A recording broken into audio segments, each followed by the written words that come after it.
All right, welcome back to another recording of the Elevate Media Podcast. I am Chris Anderson, your host, and today, we're bringing on entrepreneurs who've been there, who've started something, have become successful at what they've done. Today's no different, and we're going to dive into Ryan Estes' journey on starting Kickcaster and Wildcast, and I'm really excited to hear more about his journey, obstacles he's overcome, and challenges he has faced but endured through. So hopefully you can take some of that with you, learn something, get some motivation and encouragement, and maybe even learn a tip or trick to how to overcome some stuff in your own journey. So Ryan, welcome to the Elevate Media Podcast. Chris, thank you so much. I really appreciate being here, and I appreciate you taking the chance on Ryan Estes's. That is Right. not an Oh my easy thing to goodness. say. I realized it was about to come out of my mouth. I'm like, this is going to be bad. So, You get halfway through that, you're like, "Oh my gosh." yeah.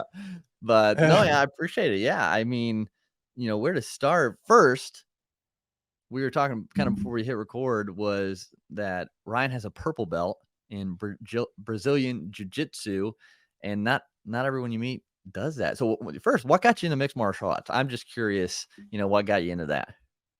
You know, I just love training, Mm, and I probably what got me into MMA in particular was the mhm, UFC. Maybe like everybody else, right. I was a wrestler in high school and played sports and stuff like that. And then kind of after high school, you don't really have this opportunity to compete. So Right. you go into the gym, you're doing CrossFit, you're doing all this kind of different stuff, and it's just like something's missing.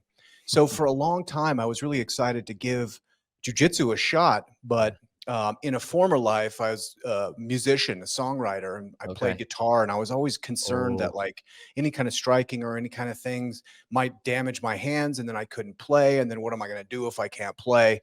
That fear was totally unwarranted. I've never had a finger injury in jujitsu, a lot of other things. But never a hand. So it was probably 13, 14 years ago. Finally, I was like, you know what?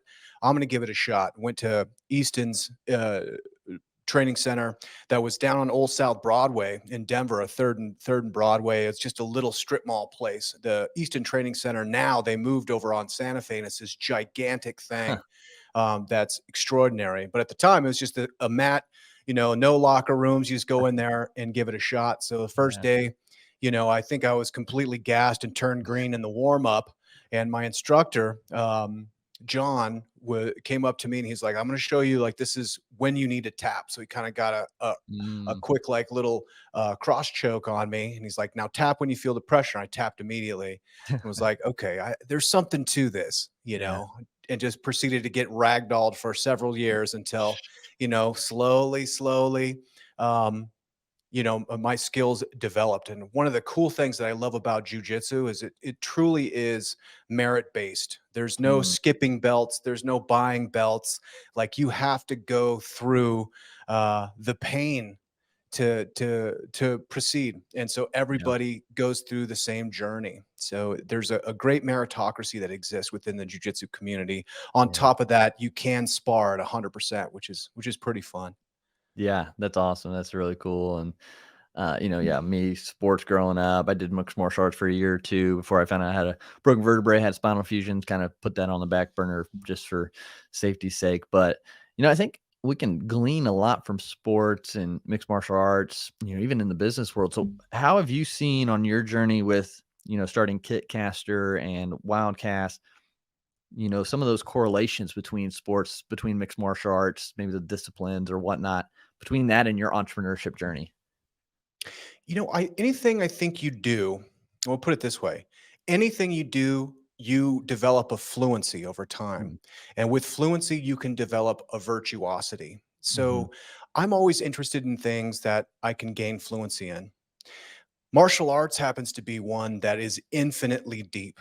So when I talk about like you can gain a fluency in jujitsu, what happens is the more you train, the more deep you get into the sport, the more you start to see everything as a reference for jujitsu. Mm, So, in business, for example, there's a saying in jujitsu, which is like position before submissions. Okay. So it's as opposed to like grabbing someone's arm, trying to pull an arm bar, what you need to do is make sure that all of your positioning is in line so that you're not getting something sloppy. So Mm, that kind of like awareness of like when you're grappling becomes kind of something in business. Like, hey, I'm not going to mhm. go straight for the jugular. I'm going to make sure that I have a strong position. So for me, that kind of translates into launches, Okay. like let's make sure we launch. Like I'm going to go for a submission, but I'm going to make sure that I'm in the proper position first. Mm, So, and it's a balancing act, right? yeah. Because if you spend so much time on position, you do have a ticking clock. You're Right. going to have to go for it. You're going to have to commit. You're going to have to do it. So there's a great correlation there for launching products on my end, because Mm, one of the things I've seen in business is a lot of people will get to the goal line and then fumble. They don't mm, push it in. They don't launch. What they'll do is just kind of like meagerly kind of like put their thing out there and try and grow it like that, yeah. you know, um, which can work much slower. But there's something admirable about launching your product, warts and all. Like I'm going for this. I'm sticking my neck out there. I'm going to stand behind this product and I'm going to go for it. And that's the exact same thing you have to do with jujitsu. Now, the stakes in business can be very high, Right. because when you launch a product, you're really putting your name into the world of like, hey, this is what I'm doing, and people are going to pick it apart. And we have this close association with our projects that, like, if people are picking apart my project, they're picking apart me. And now Mm. you want to fight about it one way or the other. Right. So with jujitsu, I can practice, so to speak, a launch all the time. I can practice going for a submission and failing. I can practice Yep. going for submission and succeeding. I can see how the proper preparation and putting myself in position for this submission is going to pay off.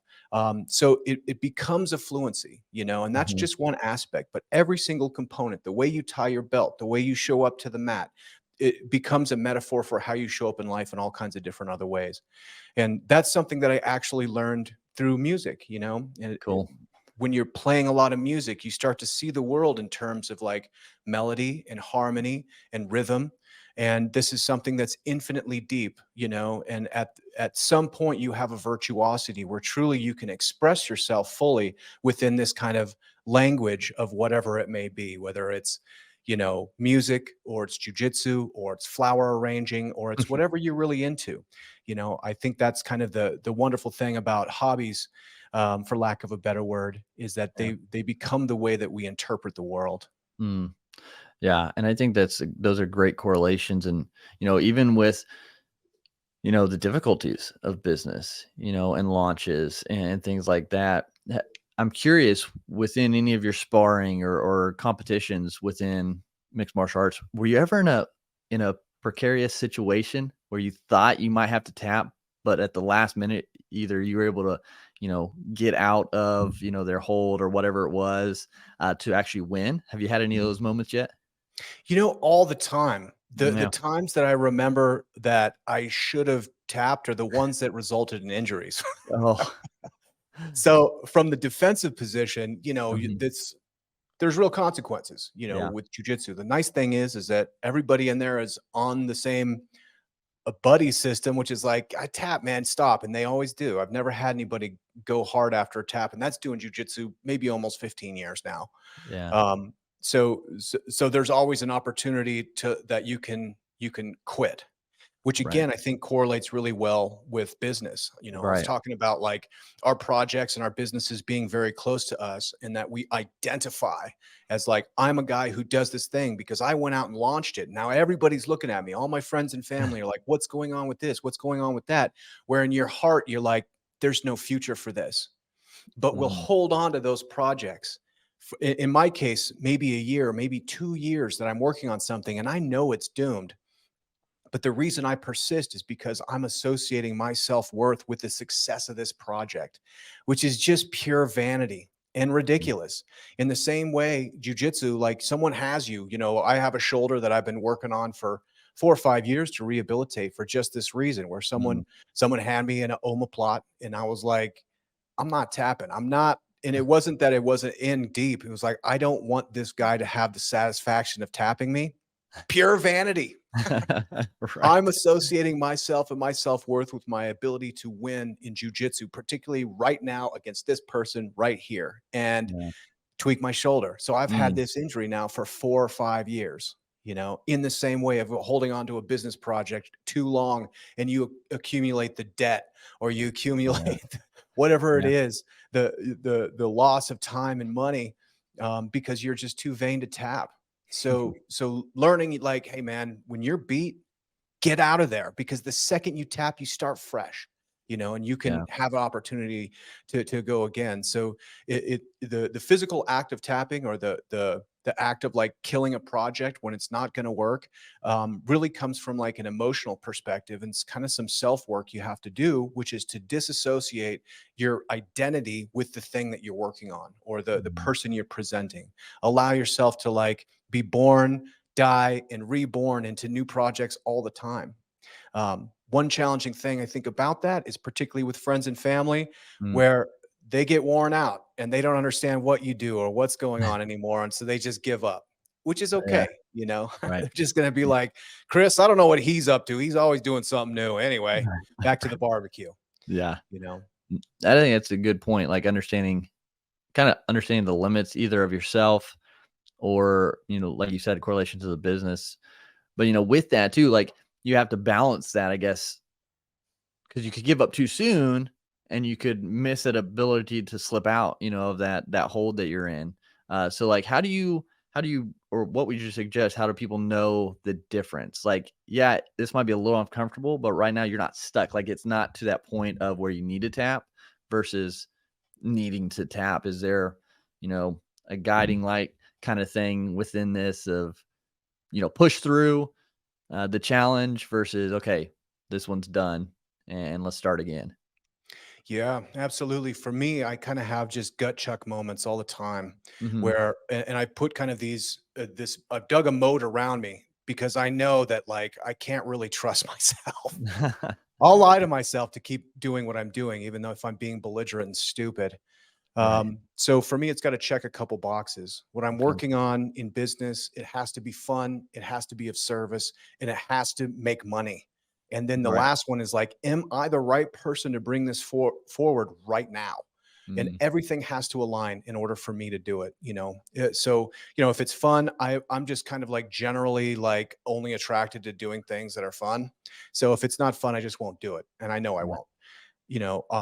I believe that like it's important for me to make a difference on the world, in a positive way as best I can, or at very worst, not make anything worse. So it has to be of service, and it has to make money, because I only have so much time. I'm 45 Mhm. now. I got kids in high school. I got a social security number and bills to pay. Yeah. So if I wasn't profit motivated, then like honestly, I would probably be making figurines in my garage and doing like little train sets and stuff. Right. So I have to be committed to making money. So if Yeah. it falls in line with all three of those things, I'm in a good position. That last one's important though, is like, am I the guy to do this? Am Mm. I the guy to do this right now? If it's not, then maybe there's an opportunity for exit. Particularly if it's profitable and everything else is kind of firing. But usually if it's checking all three of those boxes, it's fun, it's of service, it's making money, and I will feel like I am the right person. Maybe I'm the only person that can do this right now. So I'm going to do it. And once I've kind of got that aligned behind me, then my focus becomes to be the best in the world. Yeah. Because I don't want to be mid at anything. I don't want to strive for mid of the pack. I Right. want to be the best in the world at this. What's it going to take for me to be best in the world at whatever this project that I've now kind of validated? Um, what's it going to take for me to be number one? Yeah. I think those are good things to think about when you're, going on your journey in creating business. Like looking at those things, I think those are all great things uh to be aware of and to think about as you're growing or as you're even trying to implement something. Um so for you, I know you mentioned the first one, like, or one of them is it needs to be fun. So how do you have fun? Like what is your definition of fun within a business and growing a business? Is it doing the TikTok dances and having fun, or what does that look like for you on your end? Yeah, no, I wish it was. I'm not much of a dancer these days. I don't know. What is fun? It's just kind of a feeling of like, I want to approach this. Mm. Um, like I'm intrigued enough by the challenge because business is brutal, and oftentimes you do wake up on Monday, you're like, boy, it's going to be that week, you know. But there's something about the challenge. There's something about like what I can do that makes it fun. There's a there's a physical lightness that comes into my body. I can feel it in my shoulders, maybe like an upward pointing energy, almost like I don't pins and needles almost. That's Mhm. kind of a fun feeling. There's like a feeling in my gut that's like a little bit gargly, like butterflies. Uh-huh. That feels fun. And if I don't have that, if I have the opposite of that, maybe a down pulling feeling or like a heat in my neck sometimes where I'm like, I dislike this. It's not that Yeah. I'm neutral. It's like I dislike this. Mhm. That's where I'm going to start thinking about pulling the plug Gotcha. because, just naturally, before it even kind of reaches my conscious mind, if I have those feelings emerging in my body, I'm just going to tend to stay away from them, Mm. you know? uh, in the same way that like maybe anything outside of business that I don't want to do, I'm going to try and just avoid, Yeah. from a subconscious level. Right. So in some sense, I'm trying to align my subconscious and kind of a somatic experience with my body with my kind of conscious mind of like, no, this is exactly what I want to do. And enjoy doing it. That's awesome. Yeah, I think and it's super neat that you're so aware of that, and I think others, myself included, could all improve our awareness of that, because life is short, and if you can't enjoy it, if you're not that energy is all negative all the time, like, and you're just sitting in that, it's almost not really worth it. And so, with that, kind of tying into mixed martial arts and everything, just because I find that interesting. When you're in the ring, when you're sparring, it's not just a straight up, throwing punches continuously. You don't not always, going for the takedown. Like sometimes it's kind of a dance and like, with the other person to find that opening or find that, moment to kind of strike. So with business, when you're talking about launches, like how do you do that dance? How do you know when you see an opportunity to be able to strike and to be able to launch that? Oh man, that's tough. A lot of the fun place to me is if we're talking about fluency and we're talking about virtuosity, occasionally Mhm. that'll open up in business. Mm. Maybe you have that feeling where you sit down at your desk and you rip through 75 emails, you do 4 different things. You're going from video editing to LinkedIn ads to a podcast interview to meetings with staff, and you're just executing every single thing very precisely and being able to context toggle that everything works. Mhm. Like those moments, that's really what's fun for me to work, is where I feel like Mm. I'm at the very tip top of my game and I'm able to dive in with focus and commitment to each thing and move through it like with precision. Okay. The thing is though, I know that that is very rare. I might have like 6 or 7 hours like that a month.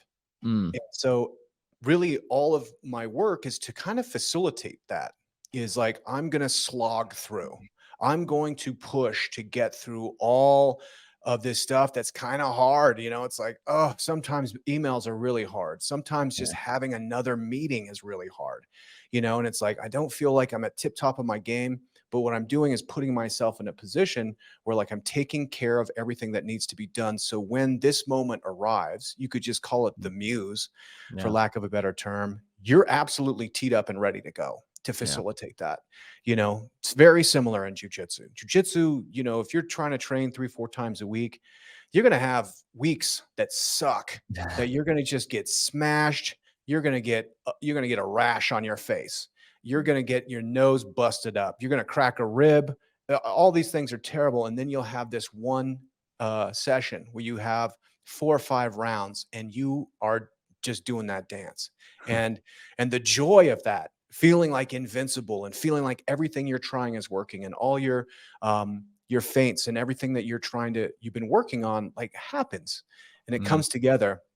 And I think that those moments are so precious that it makes kind of the the struggle worth it Yeah. ultimately. Maybe this is kind of a masochistic kind of way to look at it, but this guy Steve Ranella, who's got a show called Meat Eater, Mm. he had this great quote where he said, the things that are really fun are only fun in hindsight. So if you have a threshold of fun, 1 to 10 is your delta, and let's say a roller coaster, the best roller coaster in the world, is probably about a 4, of fun. So what's a 10? A 10 might be that 3-day hunting experience you had in a blizzard where you thought you were going to die and you had to rescue your horses out of there. You get them home 2 weeks later, you're in your bed and you're like, wow, that was awesome. Yeah. So I think once you become accustomed to that kind of fun, well, you're in trouble. Yeah. Yeah, trying to live up to that level of fun constantly. Yeah. Yeah. Well, no, I think this has been, yeah, I mean, think there's such a correlation, to life and sports, and I think that's why I see a lot of, successful individuals had some sort of connection to sports or competing in something. Just I think that drive to continue to improve and do better, and uh, you know, understanding a loss is just that, and you move forward and you learn from it. So I think there's so much that we can take away from that. And even if you're not in sports, there's, like you said, music. You the harmony and the melody you can learn from that, and correlate it to business as well. So, if you're talking to someone who's starting out or they're new, on their journey, what would be 3 things that you would bestow upon them to help them, overcome those beatings that they might take in the ring of business? Yeah. Well, we'll keep it in this vein. Yeah. I think one thing is to not be ashamed about what you're into and realize whatever you're interested in can become an allegory for everything else you're doing. So once you've kind of freed yourself up from any kind of guilt about what you're really into, Hmm. which is collecting stamps or maybe it's Pokemon cards or whatever it is, uh, you know, is like go deeply into it, Mm. go go hard in what you're Mm. interested in. The corollary, how it pays off in the end, maybe you don't need to have your 3-check system like I do. That money right now isn't the most important thing. I have a lot of responsibilities. If you don't, take the time to go deep on something. I mean, you have that awesome Captain America shield and also the Indiana Jones whip and hat. I see that. Yeah, yeah. But if you're a Marvel guy, you're like, boy, I really like Marvel. And maybe you Yeah. got friends like, why are you watching all those movies? Why are you collecting all those comic books? Blah, blah, blah, blah, blah. But if you go hard on Marvel and you really start to understand the depth of all those characters and how all those characters correlate into the voices inside your own head, and you can start Mhm. to think about to yourself of like, who's showing up today for work? Is it Iron Man? Is it Hulk? What's Yeah. going on? Like, there's different ways that you can interpret anything that you're into to be relevant, to be there's a fluency of how you see the world based on to the things you're into, and it can be Mhm. absolutely anything. So if you're looking for fluency, then also realize that you have virtuosity as its next door neighbor.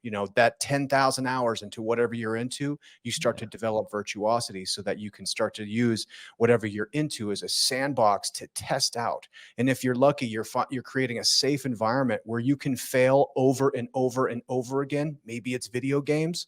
You can fail over and over and over again, learning all the way, but also realizing how to disassociate yourself and your identity from the failure, but rather realizing that like sometimes the failure is what makes it fun.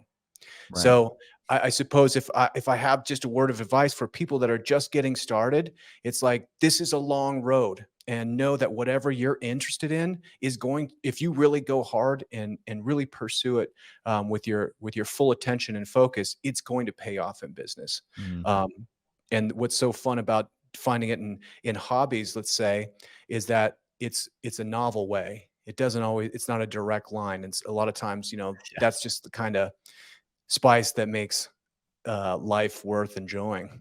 Yeah. I love that. Yeah, um, definitely can be spicy on the path of business. You definitely have some excitement and things to look out for, and I think it's not linear, but I think a lot of people when they are looking from the exterior of, successful people and their journeys, it looks linear to them. But when you zoom in on it, you see all the rises and falls, the valleys and the mountaintops. And so, Ryan, this has been awesome. I love the conversation, being able to correlate it, to mixed martial arts, sports, and business. And, I know you're been doing some great stuff. Like I mentioned, Kickcaster, Wildcast just recently launched. Congrats on that.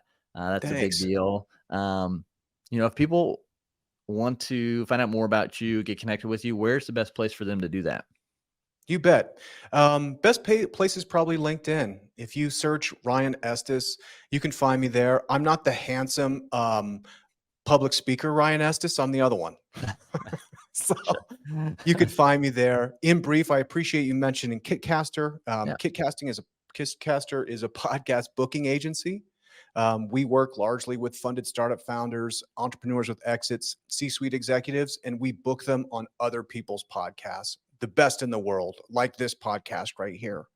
And then Wildcast, which is gowildcast.com, is a podcast advertising platform where we connect business and technology podcasts, not unlike this show right here, with the world's iconic technology brands. So technology brands come to us because they want to advertise on shows that have audiences where people are going to become customers.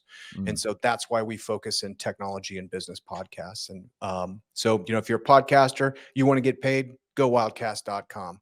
If you want to go on podcasts, kickcaster.com. Cool. Yeah, awesome. If you guys are interested in all that, definitely check it out. If anything, just get connected with Ryan, doing a lot of cool stuff, and just glean information from him. But Ryan, last thing I want to ask you before I say until next time is, 10, 20 years from now, you say you have 3 kids. 2, geez. 2, I'm sorry. Oh, man, I'm adding 1. Surprise. No, just kidding.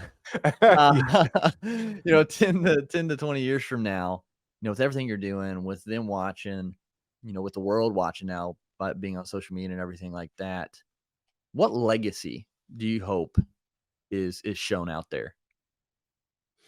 From my merits? Yeah. Mm-hmm. In 10 years, the legacy I hope to leave are just 2 amazing adults that I raised from babies. My ambitions to change the world is it's just in my own household. I think the only way that you can really impact this world is by having children and just being loving and kind and supportive for them.